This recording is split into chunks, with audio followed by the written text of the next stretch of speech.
Well, good afternoon, everyone. Again, thank you for your patience as we work out all of those technology issues. And there's always operator error, so I will claim that at this particular moment. What you see on the screen is the statement that the University of Utah has produced in regards to indigenous land and acknowledgement. And I just want to leave that up there for just a few moments. For those of you who are in the main session, you also heard Dr. Mary read this off, and the commitment of the University of Utah to acknowledge our native nations as well as our tribes that are here in Salt Lake City or in the state of Utah.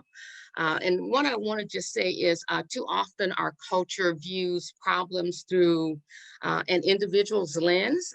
What did a person do to deserve his or her specific conditions or circumstances? But what we know is that histories and policies and cultures and many other factors beyond individual choices have guided us to where we are today. When we're hoping to show the existence of discrimination or racism by pointing out racially unequal conditions, it's particularly important for us to tell a full story that links cause and effect.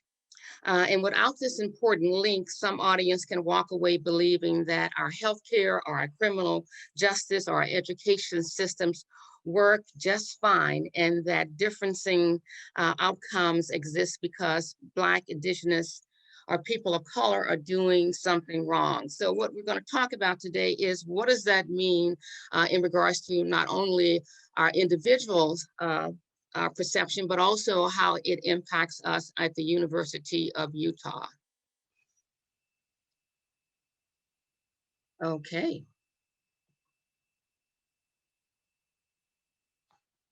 So hear us breaking down systemic racism that impacts our communities.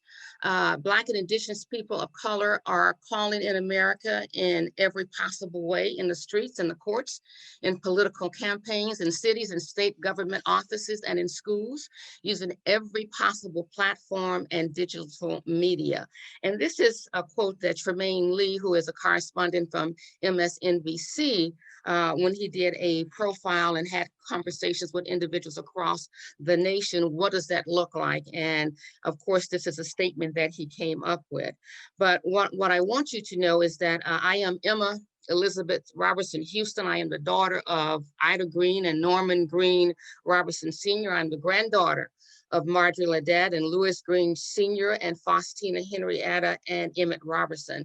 And I introduce myself to you this way because we know that names carry very importance to us, that they tie us with our history, with our family, and all of what we bring into this culture with our ancestors as we go along this journey. So one of the most important things when we're talking about who we are and how we live in this space, how we bring our authentic self to this space, we need to remember that names are extremely important in all that we do and say. So I just wanted to introduce myself to you in that manner so that you can have a little idea of where I originated from, who my parents, grandparents are as well. So why are we here today? How to collectively disrupt cycles of inequality.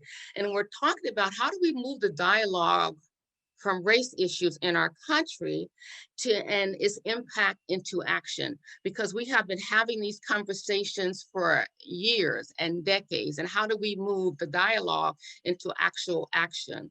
How do we have a deeper understanding of our diverse communities? And how do we acknowledge the why behind the current movement across the country?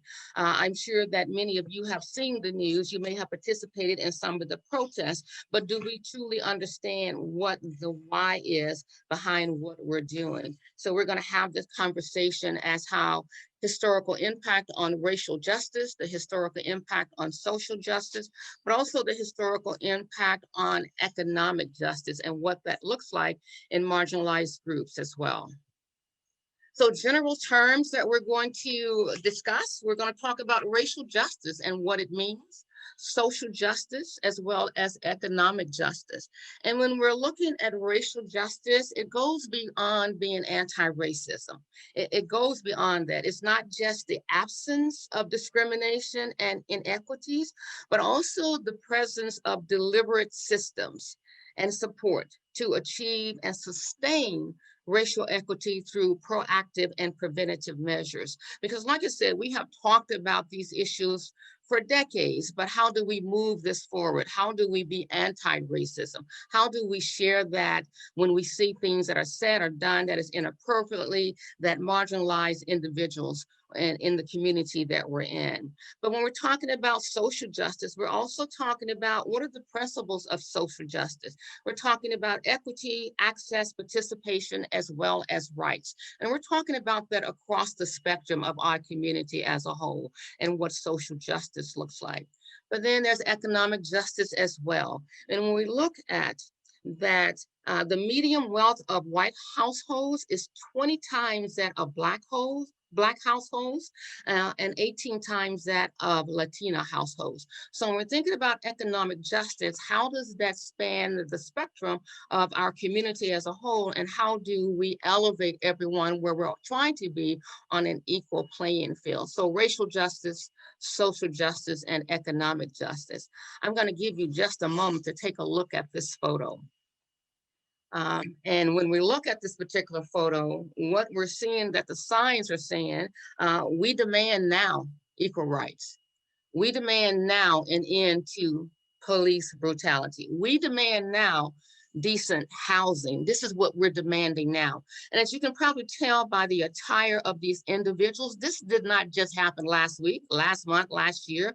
This was back in the 30s and the 40s and the 50s and the 60s. And at that particular time, what was being said is that we demand this now. So I just want you to take a look at that particular photo for just a moment to kind of like soak that in as to what was happening 30, 40, 50 years ago.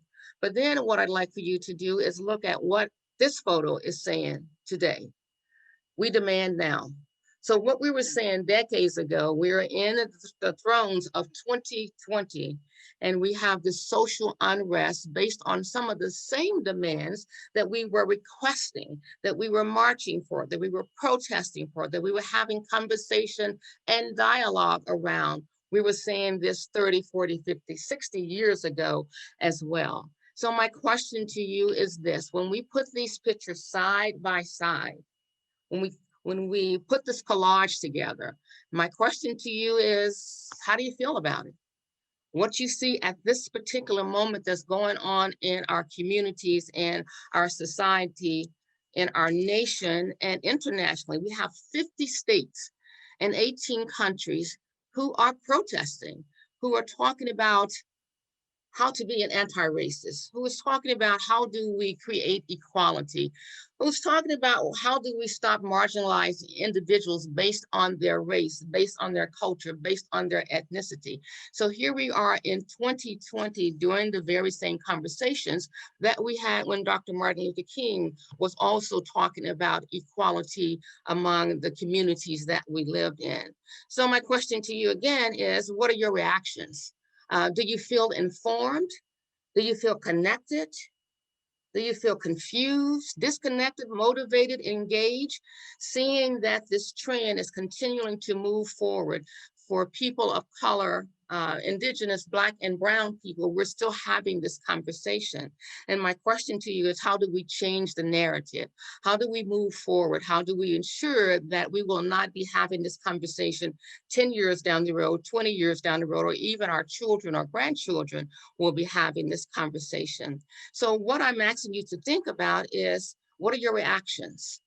Do you think that we have moved forward? Do you think that we have made progress in these demands that have been made by Black, indigenous people of color, Black and brown people? Do you believe that any changes have been made with what is going on, and what does that look like, and how have you engaged in that particular conversation? We are still protesting. We have new generations that are now protesting, asking for equality within the states that we live in. So let's look at a historical perspective. This quote Until the lions have their own historians, the history of the hunt will always glorify the hunter. And so my question to you again is, who is creating the narrative around the social unrest that is going in across our nation, that is going on across our globe? Who is writing the narrative, and what are the words being attached to individuals who are demanding equality, equal opportunities, in regards to what is happening with the protests that is going on now? So when we think about this particular quote, when we think about who's writing our narratives, are we sitting down with individuals who are in these particular protests and having conversations to say, what are the plans? Can we put something into play? We know there's some inequities going on, but what is the plan that we can move forward, and how can we collectively work together in making that a reality? So unfair laws, actions imposed on communities of color. Now, listen, we all have an idea of what our history looks like. We have read the history books. We've gone from kindergarten through high school, through college, we understand what our history books tell us. But when we think about the narrative that is understood within Black and Brown communities, do we truly understand the traumatic history that has followed Black, Indigenous people of color? Do we understand that in the beginning of the colonization of these Americas, that there were laws in place that managed the movement of individuals who were from a different race and ethnicity? So when we talk about the 1600s and we talk about slave patrols and what their intent was, what policing was intended to do when we had people who were enslaved, it was to control movement. It was also to return property that ran away from their owners. When we think about the Jim Crow laws, what does that look like? It talks about the movement and limiting the movement of individuals from different backgrounds, from different cultures, from different ethnicities as well. When we're looking at the Plessy versus Ferguson, we're talking about separate but equal as what it was supposed to be, and how it challenge the 14th Amendment that says that citizens born or naturalized have equal protection under the law. So when we're talking about what this looks like, do we truly understand the systems that have held people in oppression, who have marginalized lived experiences of individuals? When you have to have an amendment to say, although the laws say that we are equal, we can be separate but equal, but still deny the opportunities for people to receive the quality education. When you're talking about Black codes, we're talking about constricted movement on Black and Brown bodies. And because we're in a voting season at this particular moment, I put information on this slide that talks about in 1924, how Native Americans born, how they received full citizenship in 1924, although they had to give up their tribal rights in 1924. Someone who is indigenous on these lands, someone who had ownership to these lands, were given citizenship in 1924. When we think about 1952, with our Asian ancestry given the right to vote as well. So when we think about all of these laws that have been imposed, we talk about what that looks like and how it also travels through our legacies, how it travels through our DNA, how it follows us from beginning to end with all of our ancestors as well. But how do we recognize this? How do we correct this? When we're looking at what was integrated in 1948, the military was integrated. In 1954, schools were integrated. In 1964, we had the Civil Rights Act. In 1965, we had the Voting Rights Act. And in 1968, fair housing. So we're saying just 50 years ago, just 60 years ago, just 70 years ago, when we're even talking about a generation, we're still talking about the oppression that laws were placed on individuals who come from different backgrounds, from different races, from different ethnicities. So when you do the math, when you say this is 2020 and only 52 years ago, there was an amendment in regards to fair housing in 1968, Do we think that we have changed that much? Do we think that we have made that much progress that any individual, regardless of race or creed or color, have the ability to walk into a place and purchase a home and have the mortgage rates the same as any other person to have the mortgage rate? So when we think about what has only been 50 years ago, do we think we have made that much progress when we have been a nation since 1816, whatever that year is? Do we believe we've made that much progress and transition? So when we talk about inequities, we're talking about education, things that impact us all.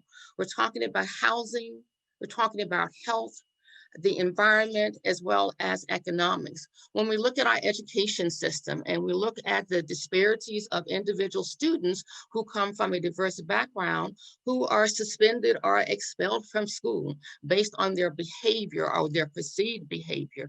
When we're talking about housing, we're talking about redlining, how mortgage companies, how the system created boundaries to say we will give a mortgage to someone who lives in this zip code, but we won't give a mortgage to someone who lives in this zip code. So we're talking about redlining and what that impact has on individuals to live in neighborhoods that are safe for themselves as well as for their children.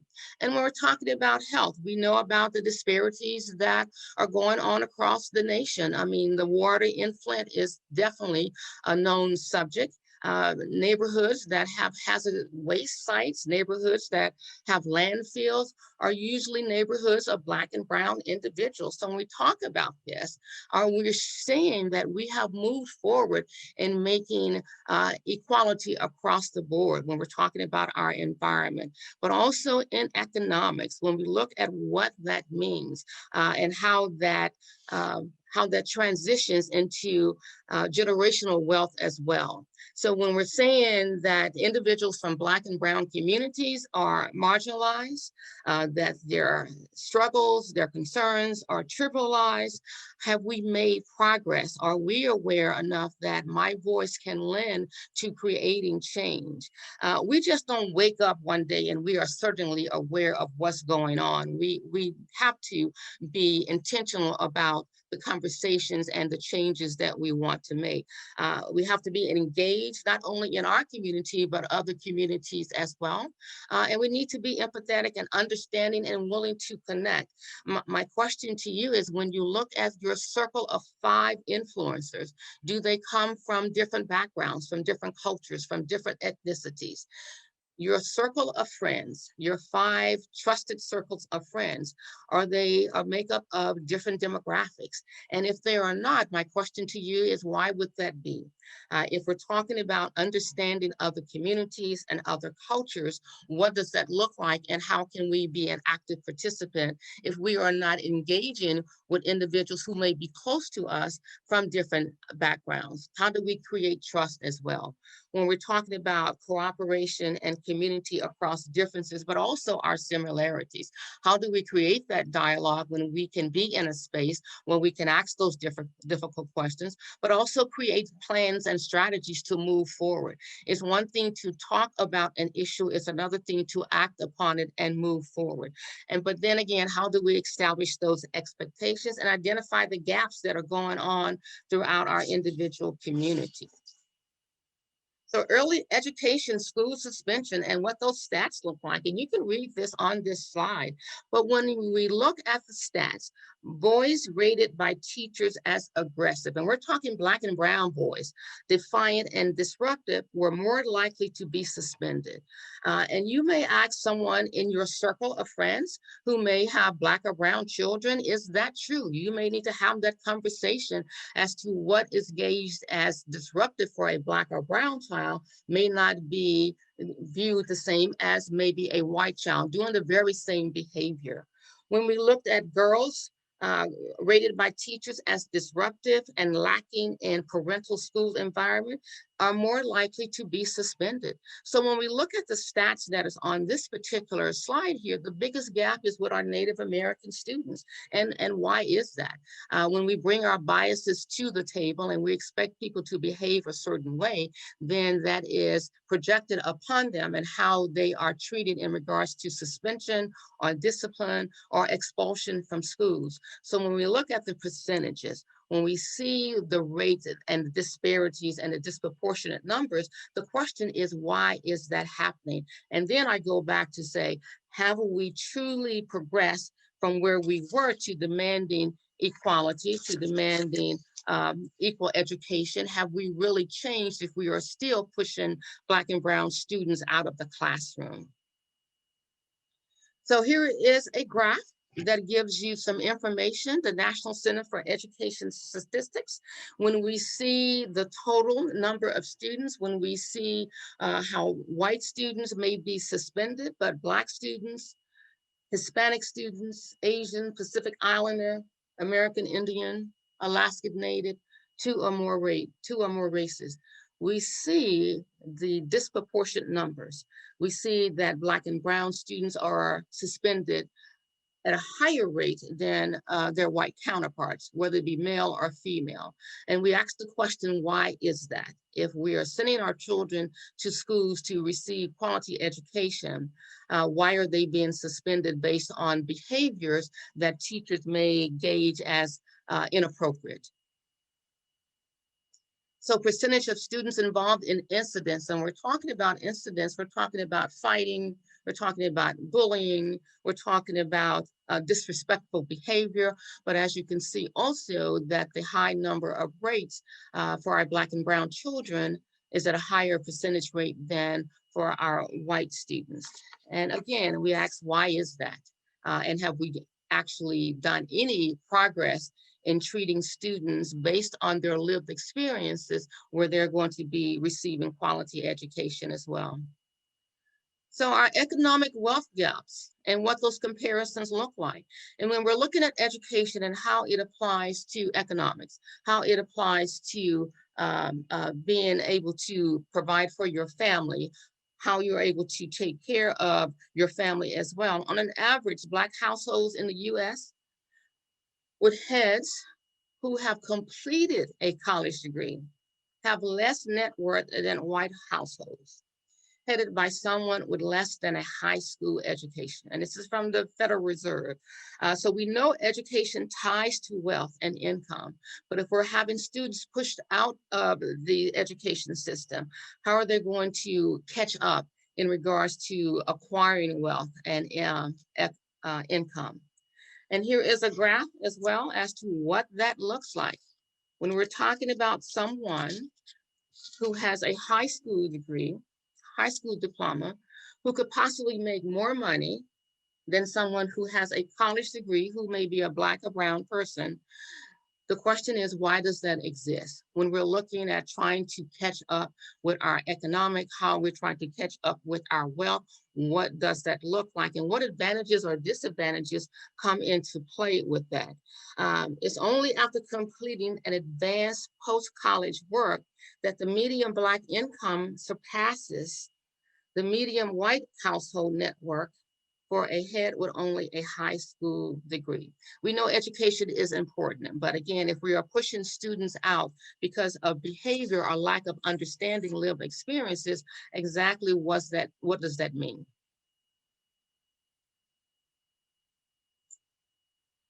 We're gonna look at this cycle here, what this cycle looks like. We're talking about historical oppression. We're talking about the transatlantic slave trade. We're talking about Civil War and states' rights, Emancipation Proclamation and Jim Crow laws, American cities, schools, and segregation, and civil rights. And so when you think about a community, Black and brown individuals who have been oppressed because of being enslaved in a generation, and we're looking at where we are now as to how does that impact us? What does that look like in regards to how can we move forward? And we're talking about policing practices. We're talking about our justice system, consumer credit practices, poor housing, voter suppression, high unemployment. So when we're looking at that, our history and how our DNA and our legacy and our lived experiences travels with us. And here we are in 2020, and we're still demanding equal employment. We're still demanding to stop police brutality. We're still having a struggle even casting a vote. We're still having challenges with fair housing and credit and the justice system and inequities in sentencing. So when you think about how do we make these changes happen, but then are we looking back to see what progression, what progress have we made? And are we moving forward in order for all voices to be heard and not just those who are oppressed to do the work, but for all of us to do the work, to recognize the challenges and the struggles, but also to create some strategies around how can we make this better? How can we say that we are going to be anti-racist? How can we say that we're going to live in a society that values everyone for their skills and abilities that they bring to this space? So what does this all mean? Lack of trust in communities of color. When we're talking about health disparities, and we pretty much know of some of the experiments that were done on Black and Brown individuals. So we're talking about lack of trust from communities of color that goes back to our history, that goes back to the oppression that Black and Brown individuals have done. And how can we trust a society or even an institution that has experimented on us and have not given us the opportunity to bring our full self to the space. We're talking about racial profiling. What does that look like? When we're talking about how law enforcement and what the percentages are of stopping Black and Brown individuals as well as opposed to stopping white individuals, what does that look like? And does racial profiling, is it justified when we're saying this is why I was stopped and this is the sentence that I received? And we're also talking about unequal enforcement. The laws that still exist on the books are still being carried over in some communities. And how do we recognize what some of those laws are? And how do we change them as well? Excessive use of force, that is a big conversation that's going on throughout the nation. And what does that look like? And now we're bringing law enforcement officers to the table to have conversations with community members to say, how can we change this? And what does it look like? And how is it going to impact not only those who are in law enforcement, but the community as well? But then we're talking about marginalization. If my lived experience is dismissed as it is my fault for why I received this type of situation, then how do I move forward from that? How do we validate the lived experiences of every individual and not make it a trivial conversation? So when we're talking about why does it matter? Because what we're trying to do is build trust. We're trying to create allies. We're trying to create accomplices that are in this conversation with us to help move the needle to a different place, to help us do a hard pivot, to recognize that everyone does not have the same opportunity or is not treated equally in the communities that we live in. So what does this look like? When we talk about biases and microaggressions and unconscious actions, what does that mean? And I want to just take for granted that most people at some point has felt as if they're on the outside, that they are not included, that they have been unfairly treated based on gender identity, sexual orientation, age, religion, occupation, or language. Some of us may fall in these categories. And if we're saying that if I have the power to elevate you, to help you develop, to help you, to coach you, to mentor you, to sponsor you, but because I have this bias based on age or based on religion and you fall in that category, although I have the power to help elevate you to that, I am not going to do that. So when we think about how our biases come into play, how it excludes individuals based on our own lived experiences, we have to realize that when people are thinking this, that it is oppressive, that it is something that is exclusionary. But how do we call people in when we see this happen? How do we recognize inappropriate behavior so that we can say that this is unacceptable on the University of Utah campus, or even in our other areas that we work, whether professional or in our personal areas? So when we talk about biases, when we talk about microaggressions, we talk about our unconscious actions, until someone brings that to our attention, we are unaware that we are behaving this way and how it has impacted individuals in a professional setting, whether it's on a school setting, whether it's on the job, wherever it may be in an institution. We now have the power to eliminate someone from reaching their highest level of performance and potential. So how does microaggression and biases show up? When we talk about what the intent is, but we talk about the impact as well. Anytime we are displaying these type of questions, what the intent are, where are you from, signifies that you could not possibly be American. You could not possibly come from Utah. You could not have possibly been born in the state of whatever. So when we're looking at what these microaggressions are and how they show up, but also how they impact the individual that it is directed toward. You are so articulate. It is unusual for someone like you to be intelligent. All of these impacts constantly weigh on individuals, Black, brown, indigenous people of color. It weighs heavily on them, on us. So when we talk about this, are we aware that we are trivializing the individual, that we're not allowing them to bring their authentic self to the space? When we talk about there's only one race, the human race, we understand the construct of race, we understand that. But it's also denying the individual as a racial, cultural being, that I bring something different because of my background, my experiences, what my cultures are, what my beliefs are. I bring something different. But if you are denying me to see me as my full self, you are saying that I am also insignificant. Being followed in a store. I probably have been followed in the store, but I'm not sure if I have.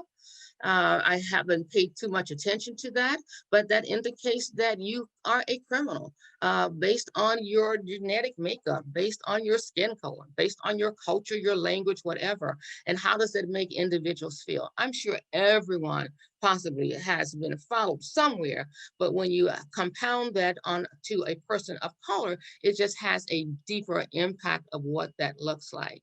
And using the word you people and them and those and they and all of that lumps an individual person under one big umbrella, saying that we all behave that way based on you people. So when we think about how microaggression shows up, when we think about how our biases show up and the impact that it has on individuals, we need to also keep in mind how we play a role in that. Okay, so what does it mean? Racism is embedded in systems, is embedded in practices, is embedded in policies as well. When we talk about our inequities in the systems, what we're looking at is leadership opportunities.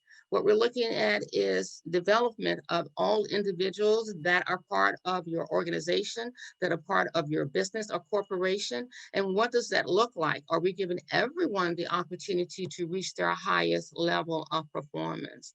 When we're talking about our practices, do we mentor, do we coach, do we sponsor?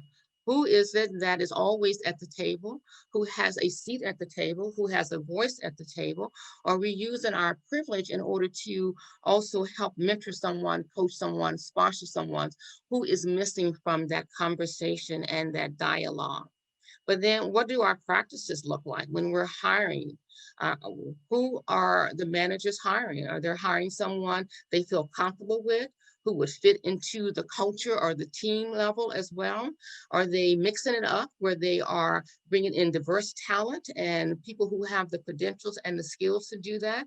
What do policies look like? Do you have a committee that is interviewing people, and they also make up different ethnicities and cultures and languages, that when someone walks into an interview, they see someone who may also look like them. So when we talk about what does this look like, how can we collectively disrupt cycles of inequality, we're saying, what do we already have in place that is exclusionary?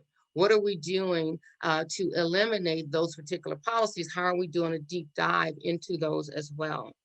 Um, Anti-racism, Dr. Kendi has said, is one who is expressing the idea that racial groups are equals and none needs developing, and is supporting policy that reduces racial inequality. So when we're talking about what this looks like, what policies are we going to put in place? What are we going to look like?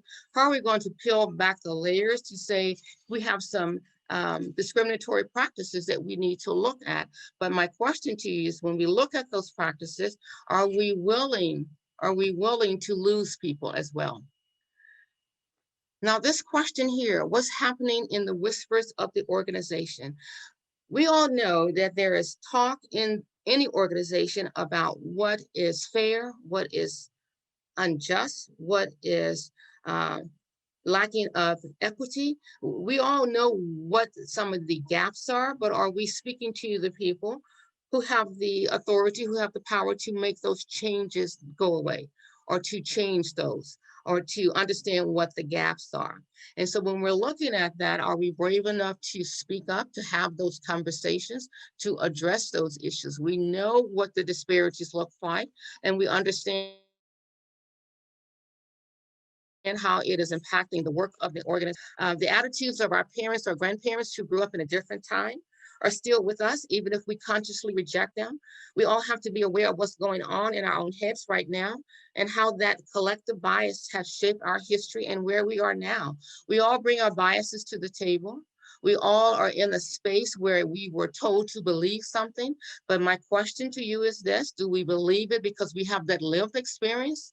Or do we believe it because we were told to believe it? So when we're thinking about, how can I use my voice? How can I use my power? How can I use my influence to understand what the whispers are, but how do I help change them? How do I bring them to the table of individuals who have the power to make that happen? But then again, when we're making changes, are we willing to lose people as well who may not agree with what we are wanting to do to create equality across the board? So the mission of the University of Utah is to foster student success by preparing students from diverse backgrounds for lives of impact as leaders and as citizens. And we live in this global world. We are constantly changing. The demographics, the diversity of the world that we live in is constantly evolving. And if we are sending students out into a world that is diverse, are we preparing them to meet that challenge? Are we receiving them in a space that they understand what diversity looks like, what equity looks like, what inclusion looks like, but also what does belonging look like? Are we making the time to have those conversations, but also are we challenging students who may come from a perspective that there is some superiority, but there's also some inferiority as well? So what does that look like? And as Bishop William J. Barber said, who is the organizer of the Poor People's Campaign, it is time now, in memory of all those who died, those whose breath were taken not by God, but by us. Work for justice, work for love, and work for mercy. So when we're talking about what does that look like, are we seeing individuals in their entire humanity? That I am a person, you are a person, and that all that matters is what we bring to the table, not the color that we are, although we recognize that and we celebrate all of our authentic self. But am I receiving you as the individual that you bring to the table, that I receive you for the experiences that you have lived?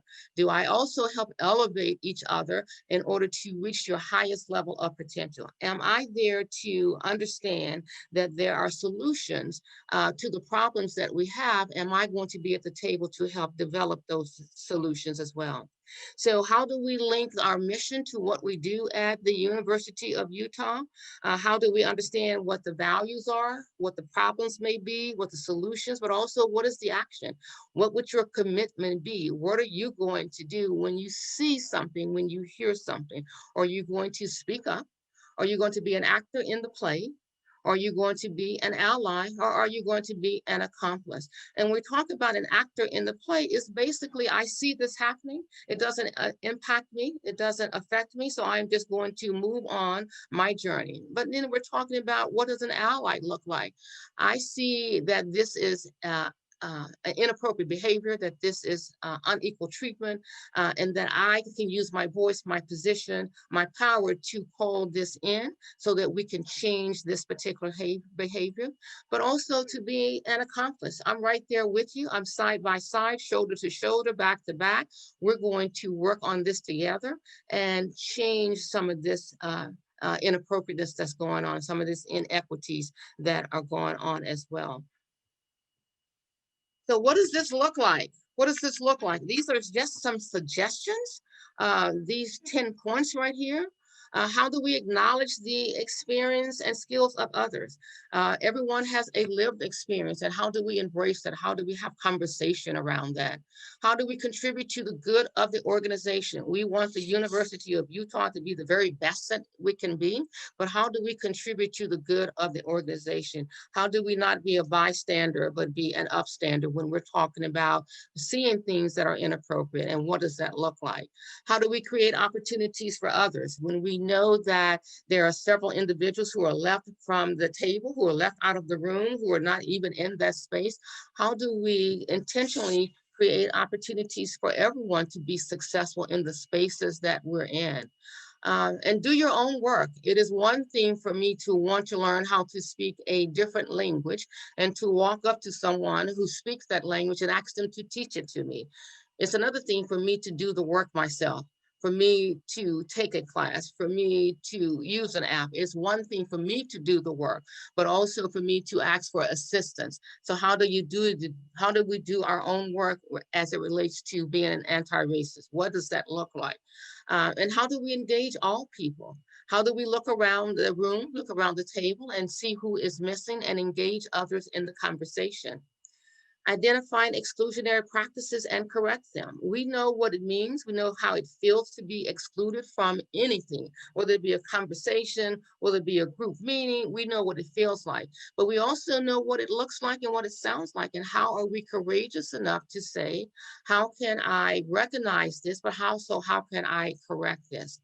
And then listen to understand. Listen to understand. It's not for us to ask someone to share their story with us and then be ready to respond without even understanding what that lived experience was all about. So how do we listen to understand? And how do we empathize with that particular story as well? Practice transparency, knowing that I do not know everything, that if we were 100% on task with talking about equality, we would not have the need of these type of conversations. But how do we lean into these conversations and be honest with what we do know, but be honest with what we do not know as well? Respect the lived experiences of others. Although we may not be able to understand it or relate to it, we can empathize with individuals who have a lived experience of oppression, who have a lived experience of being marginalized. We can respect those.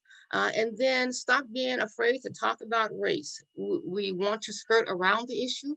We don't want to address the issue. We don't want to offend any individual, but until we understand how it impacts each other's collectively as well as individually, we are not able to recognize or create strategies to eliminate some of these disparities.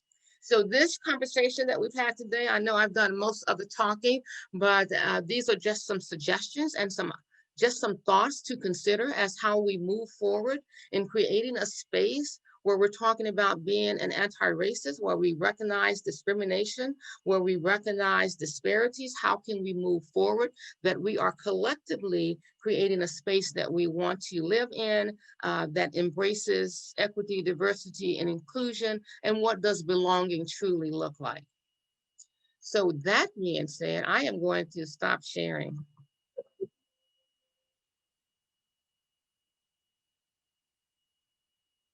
I am going to close that. And I think I can unmute.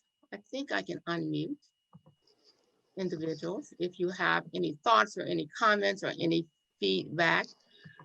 And again, I thank you all for your patience as we worked out some of those technical difficulties. Thoughts, questions, comments?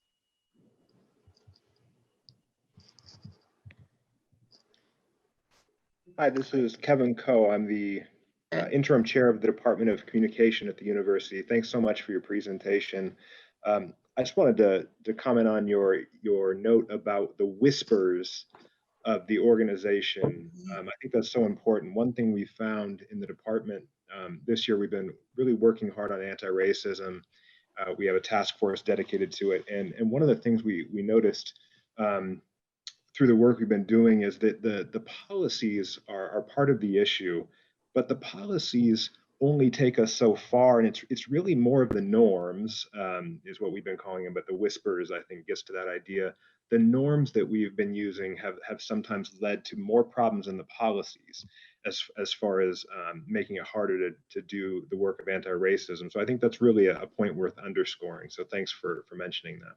Okay, well, thank you, Kevin. I think we do get comfortable in that space because we've always done this for the past 100 years, 20 years, 10 years, that it does become the norm.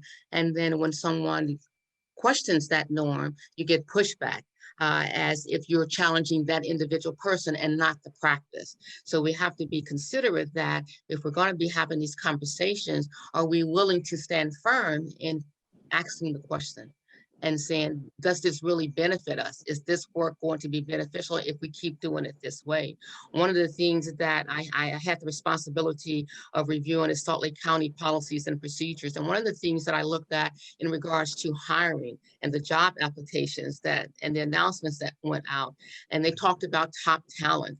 And I asked them to define top talent for me, where everyone knows what top talent means. I said, in code, in Black and Brown communities, top talent does not mean me. Because if I go on your website and I see your leadership and I do not see anyone that looks like me, top talent means what is posted. So when we're, even something that small is important to say, what is the language that we're using when we're communicating that we are creating a space of belonging, but in reality, the practices does not indicate that we are practicing belonging, that we really mean that. So those small whispers, your team will know what those whispers are. My question is, are they courageous enough to say to you, Kevin, this is an exclusionary practice?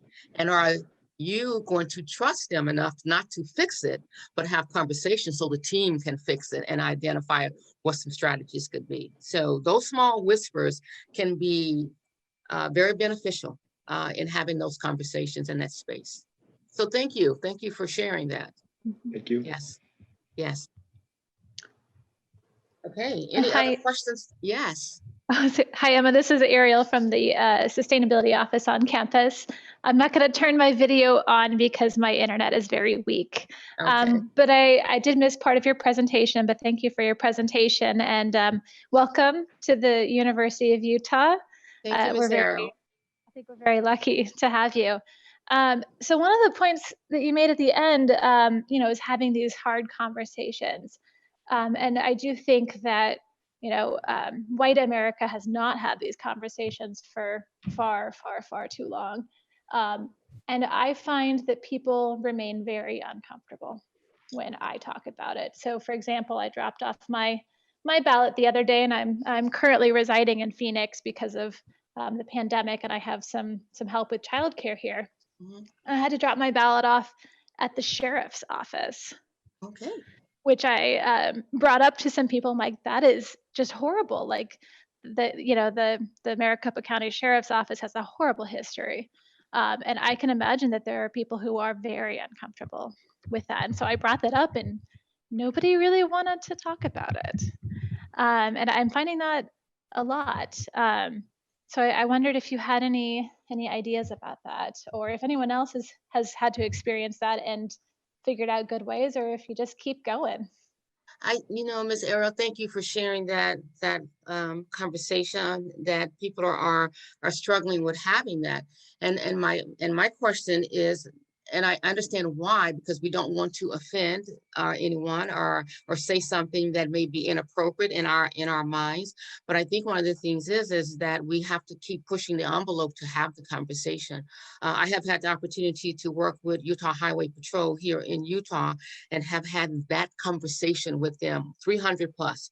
Myself, Dr. Kathleen Christie, and Dr. Forrest Crawford, we have been doing conversations with UHP and getting their perspective. And what they're saying is that everyone puts us under the umbrella of all. We are not all. We are not all bad officers. We are not all bad. And when we pose the question to them, but if you do know there is an officer who may be doing some inappropriate behavior, do you hold them accountable? And I think that's the part of individuals who have this take on law enforcement, that no one holds them accountable, when in fact, there are individuals who are being held accountable. But to your point about how can we have this conversation with Right America, we have to have the conversation. And until someone is ready to have the conversation, we simply need to pause, let them know that this is a safe, trusted space for us to have the conversation.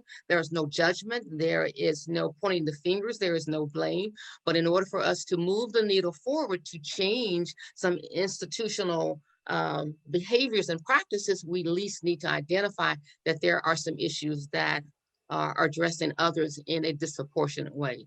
So my suggestion to you is find individuals who want to have the conversation, create that team of champions, and then once those champions are there supporting, those accomplices are there having a conversation, then you can branch out. But you have to also bring people along with you who are willing to have the conversation.